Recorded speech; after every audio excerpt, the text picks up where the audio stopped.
क्यों महल्ले और नगर कीर्तन करना जरूरी है, या फिर इन सब चीजों को करने के पीछे का कारण क्या था?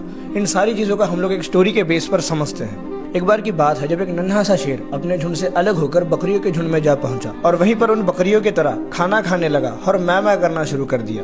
एक दिन की बात है जब सारे ही जंगल के प्राणी एक तालाब के पास आए पानी पीने के लिए। वहां पर जंगल का राजा बब्बर शेर भी आया हुआ था। जो शेर बकरियों के साथ आया हुआ था वो अपने भाई बहनों के साथ पानी पी रहा था।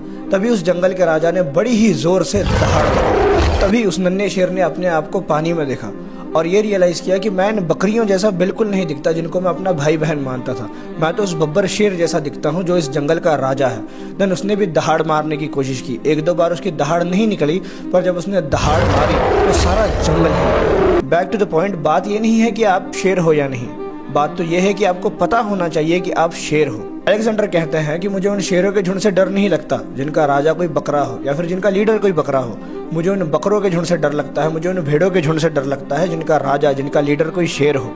मतलब कि आप क्या हो उससे कई ज्यादा मायने रखता है कि आप क्या बनना चाहते हो। इंसान की फितरत है, इंसान देख कर सीखता है, इंसान इंस्पायर्ड होता है। मेन टॉपिक पर आते हैं कि महल्ले और नगर कीर्तन करने का कारण क्या था। इसका मेन कारण यही है कि नौजवान पीढ़ी को, बच्चों को ये पता लगे कि मेरी लेगेसी क्या है, मैं किस खानदान से बिलोंग करता हूँ, मैं किस पंथ से बिलोंग करता हूँ। सच्चे पातशाह श्री गुरु गोविंद सिंह जी महाराज जी की मर्यादा क्या थी, हल्ला कैसे करते हैं, शस्त्र कैसे घुमाते हैं, घोड़ा कैसे चलाते हैं। इन महलों में जब छोटे छोटे बच्चे आते हैं तो बड़े लोगों को देखकर इंस्पायर होते हैं। वो कहते हैं कि पापा अगली बार मैं भी हल्ला करूंगा, मैं भी घोड़ा पकड़ूंगा, मैं भी शस्त्र विद्या करूंगा। तो महल्ले और नगर कीर्तन करने का मेन कारण यही था कि खालसे पंथ का खून हमेशा गर्म रहे, उनको पता लगे कि हमारी लेगेसी क्या है और वो उन चीजों को बरकरार रखें। जैसे उस नन्हे शेर को ये नहीं पता था कि वो शेर है जब तक उसने दूसरे शेर को दहाड़ मारते हुए नहीं देखा, वैसे ही अपने खालसे पंथ के कई शेरों को ये नहीं पता कि वो शेर है जब तक वो लोग उन शेरों को देख नहीं लेते कि यार ये मेरे जैसे ही दिखने वाले लोग हैं पर बहुत अलग है। जैसे पंजाब की संगत, बाहर की संगत जब हजूर साहब आती है तो मुझे बोलती है कि हम लोग भी सिख हैं,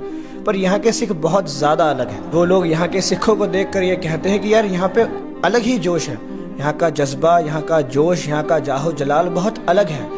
तो हम भी सिख, हम भी परना बनते हैं, हम भी धुमाला सजाता है, हम भी तलवार रखते हैं, पर यहाँ के लोगों की रहनी सहनी बैणी उठनी हर चीज अलग है। एंड देन उनकी अगली लाइन ये होती है कि हमको भी ऐसे ही बनना है। नगर कीर्तन का मेन काम ये था कि सिख वहां पर आए, सिंह वहां पर आए और वो गतका खेले, वो शस्त्र विद्या करे, वो बाणी पढ़े, वो कीर्तन करे, वो सेवा करे।